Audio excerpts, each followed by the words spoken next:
estamos consultando a las personas que conocen al dedillo la comunidad a la cual donde ellos están, y Mariano Rivera es una persona que sí conoce su comunidad, conoce su necesidad, y por eso hoy le estamos entrevistando. Mira, la gente se olvida que los países con rango de tercermundista como este, que se llama un país que está en desarrollo, ¿verdad?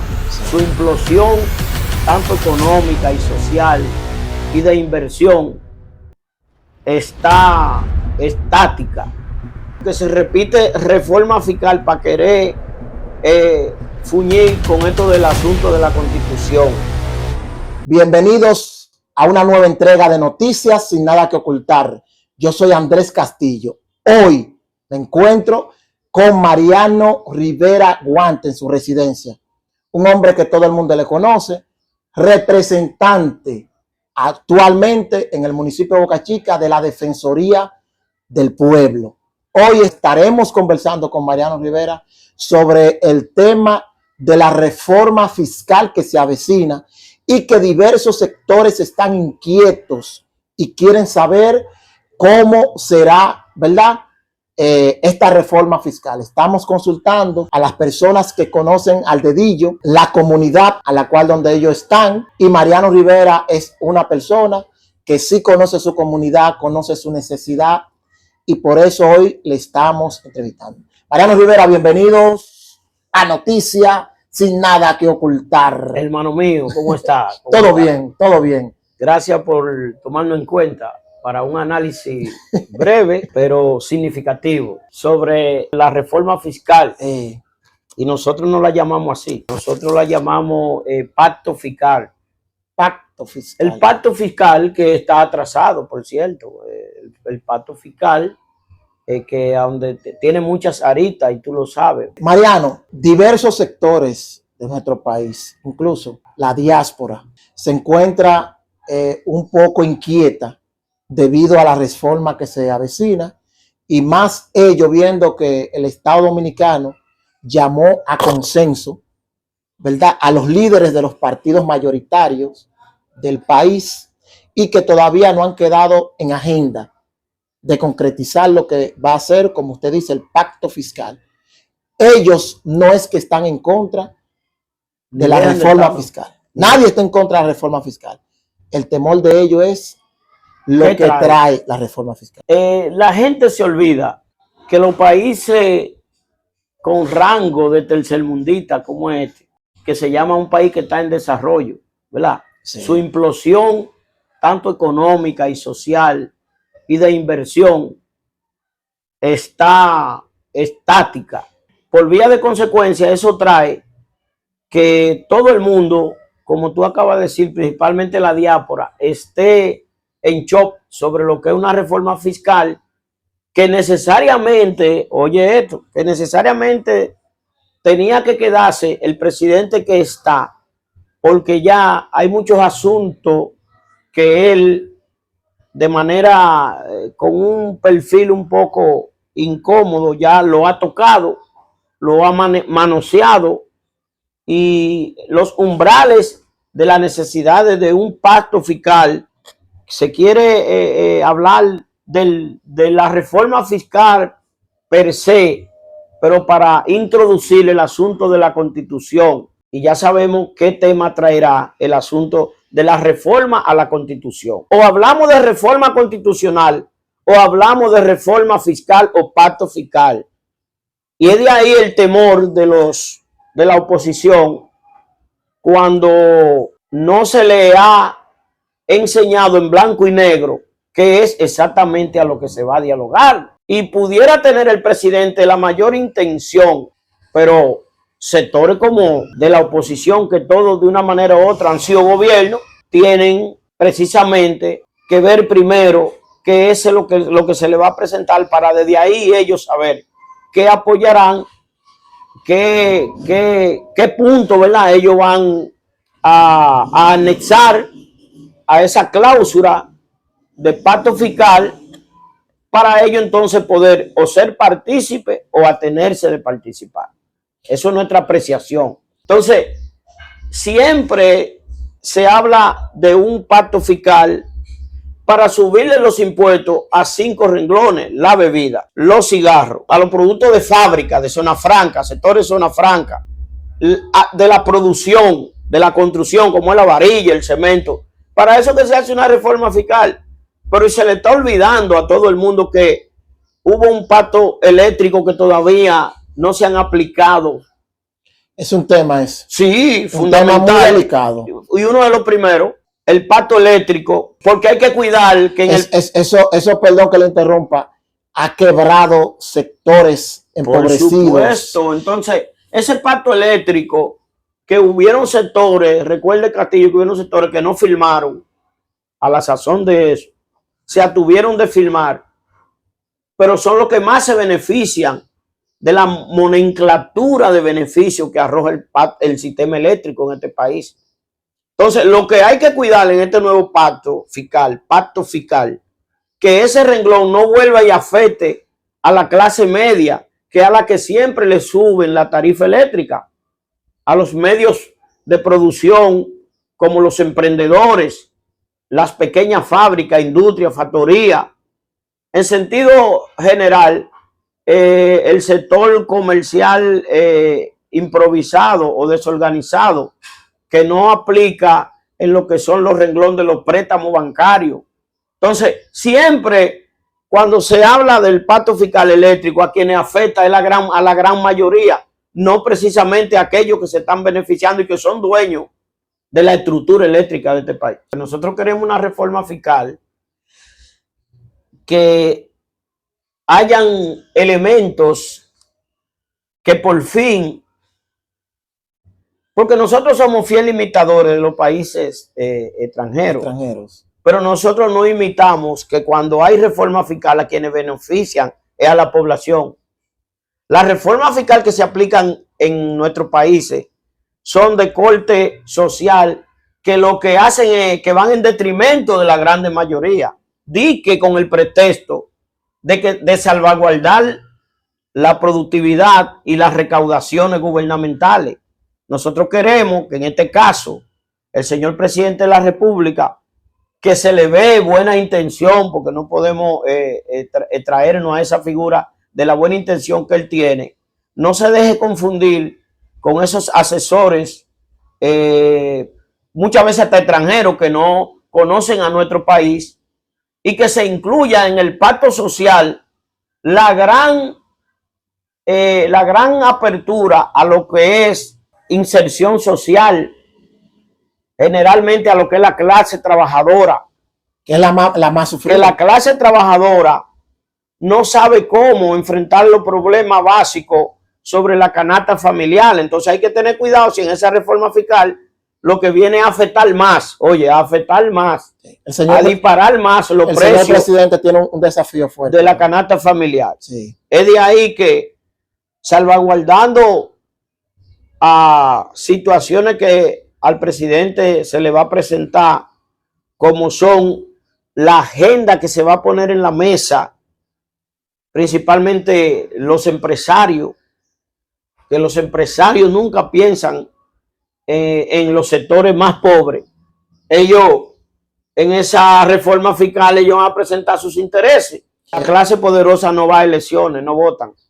Esa gente se van para resort, se van para balnearios sofisticados, se van para paraísos. Refrendan a un presidente para que se quede ahí, es la clase de abajo, los humildes. Muchos no ven eso. Pero el primero que lo tiene que saber es el presidente de la República. El señor presidente quien lo religió fue el pueblo. El señor presidente, el pueblo humilde. El señor presidente, un hombre el de a pies, y lo sabe. El señor presidente es sabio y lo sabe.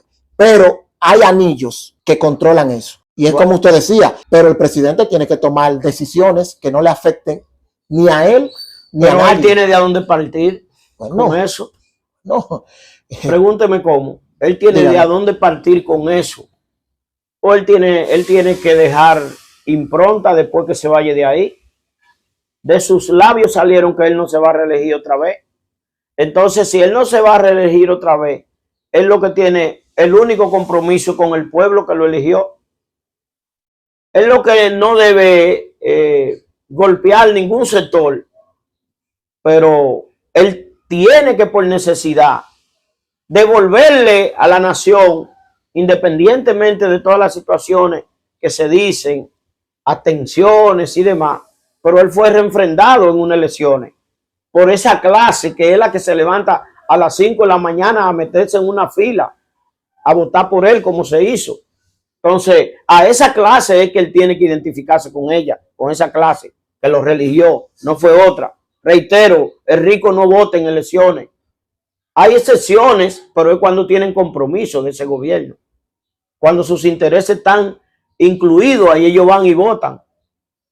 Pero quienes votan y eligen a un presidente de estos países tercermundistas en vía de desarrollo es la clase de abajo, Castillo.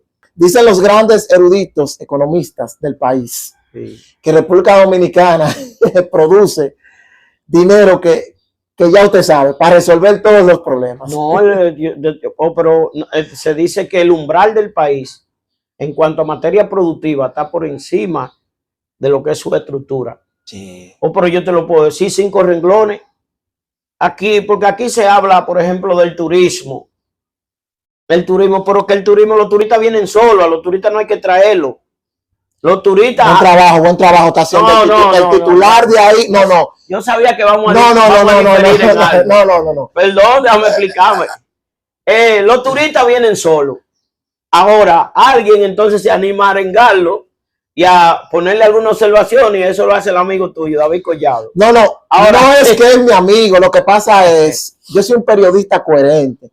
Todo el que lo hace bien tiene sus méritos. Pero ¿y por qué él entonces para Boca Chica no mira? No. Tú tienes que saberlo porque tú estás cerca de él. Espérense. Señores, disculpen que entramos al tema ahora de turismo. Que nada que ver. Sí, van a reformar ahí. No, hay unos aspectos que hay que reformarlo. David Collado, el que me conoce a mí sabe que yo en determinado momento le hice un llamado al titular David Collado. No sé si ustedes recuerdan claro, que yo le mencioné el tema del parque submarino de La Caleta. Alguien me escribió y me dijo, Andrés, eres el ministro que más está trabajando. Digo, precisamente, por eso le estoy cuestionando, porque él tiene un compromiso con el distrito municipal de La Caleta, con el parque submarino. O sea, yo no cuestioné a David Collado porque él no estaba trabajando. Yo lo cuestioné porque yo estoy viendo todo lo que él está haciendo en diversos puntos del país turístico. Ahora bien, con el tema de Boca Chica también él lo tiene en agenda porque Logan Jiménez en la semanal al señor presidente, y ya Boca Chica está, porque están terminando del distrito municipal de La Caleta. Y te digo que el pacto fiscal tiene 3 dimensiones para la cual se tiene que abocar el presidente de la República con los sectores que lo cual van a emerger en el mismo. Te reitero, el pacto fiscal que todavía está en un limbo jurídico y de aplicación. La ley 80 de seguridad social, la ley de seguridad social, como tú preguntabas que a quién él debe de incluir en ese diálogo, las centrales sindicales representadas por los líderes sindicales, ¿verdad? Por todo conocido, ya han sometido en ese aspecto algunos renglones, se lo han presentado al presidente de la República para discusión. Ahí tenemos a Pepe Abreu, Gabriel de Río, Jacobo Ramos, que ahora salió diputado y que va a ser grandes líderes. Sí, grandes líderes. Está también la UGTD con el compañero Manzanillo. Entre otras centrales sindicales. Un aglomerado de sindicalistas. Sí, entre otros sindicalistas muy reconocidos, pero el SENO, el Consejo Nacional de Unidad Sindical, donde nuestro querido amigo José Beato, el secretario de prensa, el director de prensa de esa institución. Saludo especial para el distinguido y honorable. Un saludo para José Beato. Que se va solo para Ginebra otra vez. Un referente. Sí, se va solo. Un referente a nivel nacional y mundial. No estoy preparado. Hay que prepararse hasta para viajar. Miren, señor, entonces ese es primer renglón, electricidad. Segundo renglón, el pacto social de la ley de seguridad social, que ya desde cuando el presidente Salvador Jorge Blanco fue que se aplicó, no se le ha hecho ningún adendo a esa ley. O sea, no ha habido ninguna modificación. No, sobre todo preservar lo que es la cesantía laboral, el derecho adquirido por el trabajador, la trabajadora, para lo que son sus prestaciones laborales. Sí, han hecho mucho énfasis. Sí, antes no. Cuando vaya a ser desvinculado, sí, o como sea, en cualquier situación que se presente, hay que darle sus prestaciones laborales. Eso es sagrado. Y tercero, lo que son el fortalecimiento de las instituciones, Castillo. Para nadie es un secreto que hay muchas instituciones gubernamentales, direcciones, ¿verdad?, corporaciones, que hay que fusionarla en algún momento, porque están pareciendo que hacen lo mismo y ninguno hace nada. Ninguna resuelve. No, porque se está con el esquema de que eso no me toca a mí. ¿Cómo cuál? De que eso le toca. En agenda. No, usted la revisa, no quiero, porque tengo muchas y entonces, pero ya el presidente ha hablado de fusionar algunas empresas públicas que en realidad, y queremos que las que vayan a hacer coinciden, no tienen el mismo nombre para los mismos fines. Okay. Entonces, como están duplicadas, entonces una se recuesta de la otra.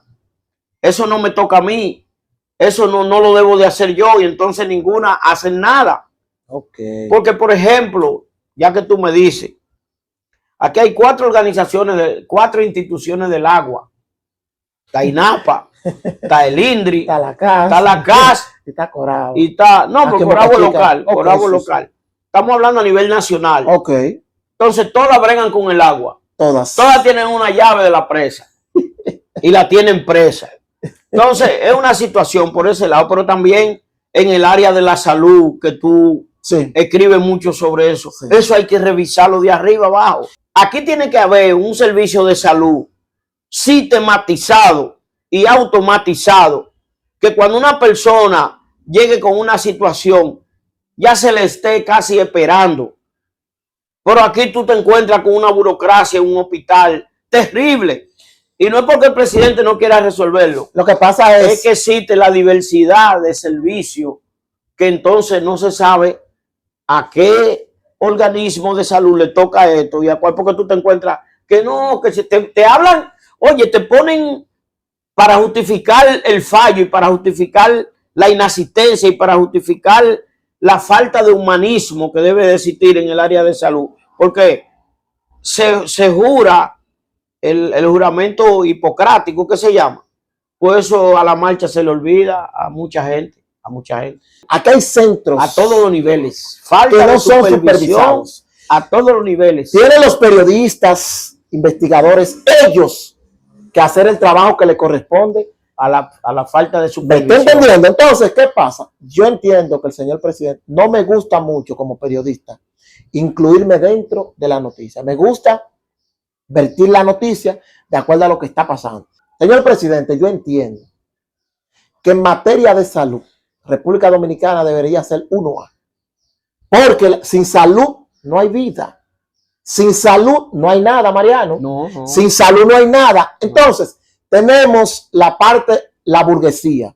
Nosotros, los plebeyos, los de abajo, los mercaderes, los menos pudientes. Señores, el Estado Dominicano, yo siempre he dicho, según dicen las leyes, es el responsable de que haya salud, trabajo, de todo. Pero ¿qué pasa?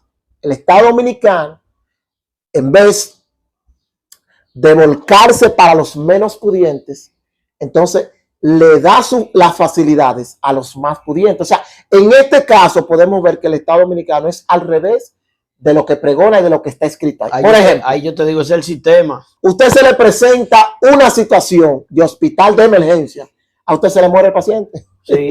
¿Por qué? Porque no es fulano de tal, no llamó Perencejo, no es el tipo de renombre, no es el amigo de fulano. Entonces, al contrario, yo digo, no. A quienes hay que habilitarle las camas, las ambulancias y demás, y las facilidades, son aquellos que no tienen el poder adquisitivo, el poder económico. Entonces, el rico no. El rico tiene dinero de más para pagar y resolver. ¿Me está entendiendo? Y eso es lo mismo también. Eso es bueno, que haya muchos ricos. Exacto. Y es lo mismo con el tema de la justicia. ¿Cómo es posible que a un infeliz lo atraquen, lo maten y no se le ponga carácter a esto porque el tipo es un don nadie, según muchos. Pero si el hijo de fulano, el hijo de Perencejo, o el primo de fulanito, o el amigo tal, en fracción de segundo, fue fulano, es Prieto, de una vez resolví. Si no lo ponen en 29, entonces lo privan de libertad. Pero eso es al de rico, al de fulanito. Entonces, todo eso va en contra de lo que se vende desde el Estado, pero no es el presidente. Es como decimos, el sistema estructurado que hay, que le pone la cabeza hacia el presidente. Porque yo entiendo, Mariano Rivera, que el presidente no puede hacerlo todo. Es que es imposible que un presidente tenga la capacidad. Pero señores, ni Jesucristo pudo hacerlo todo en la tierra. En ese mismo contexto, el defensor del pueblo, el licenciado Pablo Ulloa y sus adjuntos, también, como el caso de Puello Maldonado, que tú tienes el honor de conocerlo, ha venido forzosamente trabajando sobre eso, en la igualdad de derechos. Sí. Sobre todo en lo que es la parte de los derechos humanos. Fundamentales. El defensor del pueblo, a raíz de que hizo una declaración, Pablo Ulloa, en un programa de televisión, creo que fue con Alicia Ortega, sobre los presos de las cárceles, sobre todo la cárcel de La Victoria, a 3 semanas de él denunciar todo lo que estaba pasando ahí, las violaciones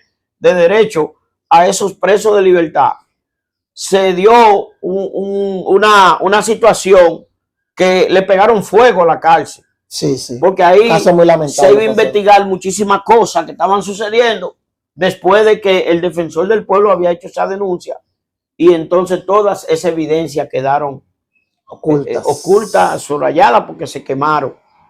Mira, ahí me llamó ayer el fiscal mientras teníamos la reunión con el nuevo director de DGC que usted participó, y me llamó el fiscal local, nuestro querido amigo Héctor Peralta, para decirnos que lo acompañara a Valiente sobre un abuso de un desalojo que le estaban haciendo a una persona, los poderosos de este país, los que cambian los nombres de la tierra, o sea, los que transforman los nombres de los planos allá arriba de la tierra. En el sector Valiente. Sí, en el sector Valiente. Luego la persona, estuvimos ahí y lo recibimos aquí. Yo tuve que ausentarme, pero él quedó en materia como fiscal atendiendo a la gente. Pero esos son abusos constantes que tiene que en esa reforma fiscal revisar todos los elementos que tiene que ver con adquisición de terreno, porque jamás vamos a estar del lado de los invasores. Pero cuidado con la palabra invasor. Invasores somos todos, porque cuando los poderosos que están constituidos en asociación de malhechores a nivel de invadir tierra suplantan los códigos en el Tribunal de Tierra, sí, lo que se llaman los documentos, los títulos y planos y demás. No, ellos inventan una serie de invasores. Esos son invasores. No, esos son invasores ladrones. Entonces, peores. Invasor, el de abajo, bueno, que te coge un solarcito, pasa a su casa, tiene 4 muchachos, no heredó esa tierra. Pero después que usted habita un terreno que es propiedad del Estado y usted tiene 20 años, ya usted tiene derecho adquirido. Sí. Eso hay que estar claro con eso. Ese vienen y lo tumban su casa. ¿Quién? Entonces, eso tiene que entrarse y ser en la reforma fiscal. Estoy de acuerdo con esa parte ahí. Usted sabe, Mariano, que las cárceles de nuestro país no le caben presos, pero no es porque todos los que están allí son malos. Escucha lo que te estoy diciendo. Escucha lo que te estoy diciendo. Nuestras cárceles están así, que no hayan como abarrotadas. Pero no es por todos los privados de libertad malos que están allí. Es por gente que están allí señaladas de cosas que no han hecho. Escucha lo que te estoy diciendo. Y yo tengo años. Sí, el defensor del pueblo descubrió mucho de eso. Llamando al Estado Dominicano, no dije a Abinader, a Danilo Medina en su tiempo. Yo tengo esos videos por ahí. Pero casi no le quieren hacer caso ahora. Yo espero que el señor presidente y el organismo de inteligencia que están viendo esto se lo hagan llegar también. Los chismosos también. Los críticos. Los aliados también. Y los aliados. Yo siempre he dicho, Mariano, el señor presidente es mi presidente y de todos los dominicanos. Por supuesto. Y hay gente que le gusta irrespetar a los presidentes y a las autoridades. No. Las autoridades deben ser respetadas. Todas. ¿Le guste a usted o no le gusta? Ahora bien, Sabemos que en nuestras calles caminan personas que deberían estar privadas de libertad, pero andan sueltas. Entonces, tenemos en nuestras cárceles personas que deberían estar sueltas, pero están privadas de libertad. Yo entiendo que el Estado dominicano tiene el poder a través de la instancia representante, Ministerio Público, vuelvo y reitero, y Dirección General de Prisiones y otros organismos más que tengan que ver con hacer un levantamiento de los presos o privados de libertad que tenemos en nuestras cárceles de República Dominicana. Porque sabemos que el Ministerio Público se muestra incompetente en investigación cuando no es un jerarca. Se muestra incompetente en investigación cuando es un pequeño. Lo acusan a ese no es nadie, y se lo dejan a los abogados y a los familiares. Escucha lo que te estoy diciendo. Yo soy claro con esto. Por eso se llama sin nada que ocultar.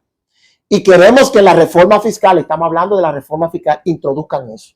Yo tengo una maestría como vocal de los tribunales en defensa de los y la trabajadora, que me designó la CNTD, porque cada central manda a la Secretaría de Trabajo. Y nosotros veíamos, pero yo pedía descenso.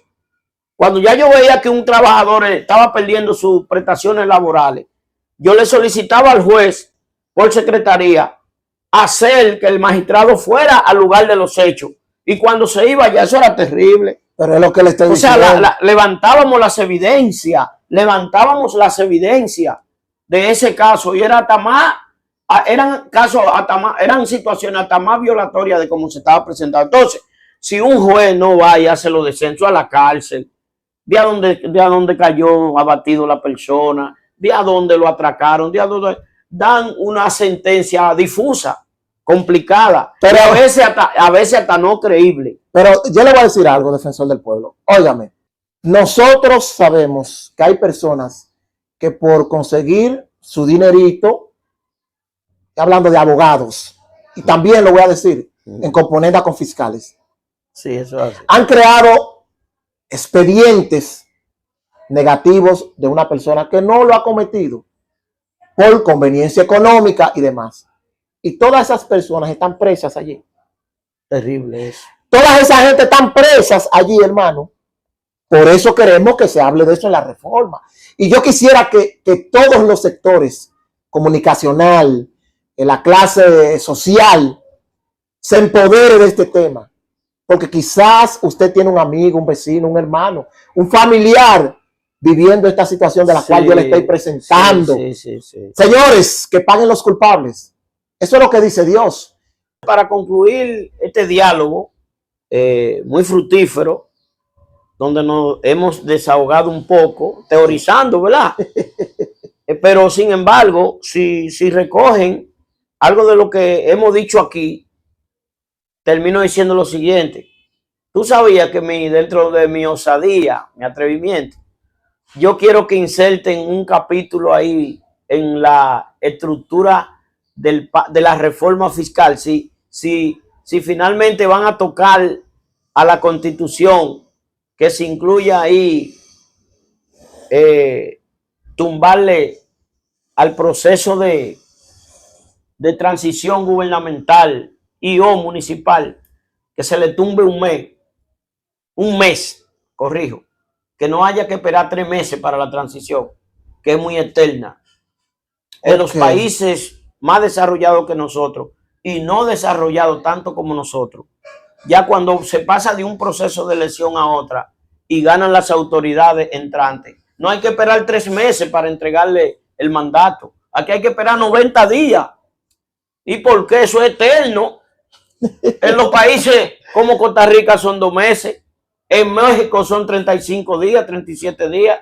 El funcionario, el servidor público que está trabajando, administración pública, debe de tener diariamente cotejado lo que hace ahí. ¿Tú sabes cuál es el argumento? Cuando yo he preguntado de eso, de que no, que hay muchas cosas que hay que acotejar. Sabemos qué es lo para qué se tiene que coger tanto tiempo para cotejar. Hay que organizar, hay que organizar. Hay que transferir. Hay que transferir con claridad. El que no está preparado debe de ser auditado. Debe de ser auditado por las autoridades que entran y la procuraduría. Entonces, entiendo humildemente que el proceso de transición de un gobierno a otro no puede esperar 90 días. Eso es tedioso. Máxime cuando una gente hace campaña para que lo metan en una nómina, para cobrar, para comer. Tranquilo, tranquilo. Para disfrutar del gobierno que hizo campaña, ¿verdad? Entonces, caramba, que muchas veces hasta se quedan lo mismo que están. Trabajan para eso. Sí. No, si trabajan, yo digo que todo el que trabajó para algo debe ser recompensado para eso. Mariano Rivera, un mensaje, ¿verdad?, final al Estado Dominicano, representado por nuestro señor presidente Luis Abinader Corona, a esos legisladores que crean nuestras leyes, que modifican nuestras leyes, y al pueblo en general de República Dominicana y al mundo entero. No, nosotros nos sentimos gratamente, ¿verdad?, reconociendo que tú has sacado tu tiempo para venir a mi hogar, a que nosotros, mi impresión sobre lo que sería el pacto fiscal, que hay gente que le huye como al diablo, el diablo a la cruz, esa palabrita, porque sabemos lo que traen los pactos fiscales, pero ya se ha avanzado bastante, ya se ha avanzado de manera tecnológica, ¿verdad? Técnicamente tecnológica, se ha avanzado bastante en todas esas áreas y por vía de consecuencia se está compelido a que las cosas se hagan humanamente más participativas. Tenemos un presidente que tiene los pies sobre la tierra y por eso dijo y solicitó a la clase opositora, a los líderes políticos del país, que fueran parte de ese diálogo, de esa gran discusión que se aproxima. Entonces, solo le pedimos a todos los ciudadanos, con el perfil que se tenga de liderazgo, que se integren y que participen, porque lo más importante en un país que desarrolla es la participación plena, la integración y la participación.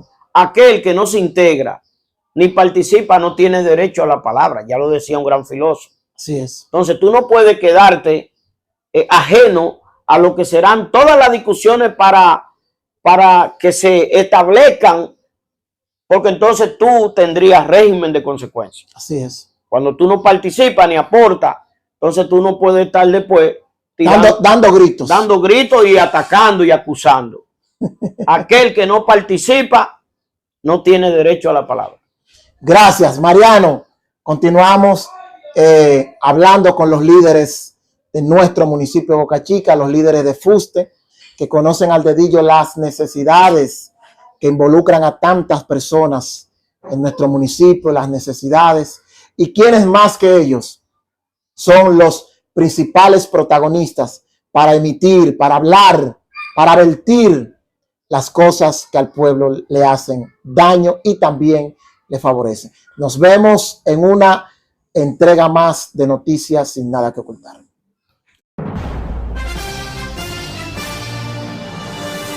Donde muchos no llegan y otros lo ocultan, Sin Nada que Ocultar lo revela. Sin Nada que Ocultar, el programa del destacado periodista Andrés Castillo. Domingos, de 11 a 12 del mediodía, Sin Nada que Ocultar, donde podrás ver las noticias nacionales e internacionales. Sin Nada que Ocultar, revelando la verdad. Deportes, entrevistas, reportajes, todo para mantenerte bien informado, bajo la objetividad del gran periodista Andrés Castillo. Sin Nada que Ocultar.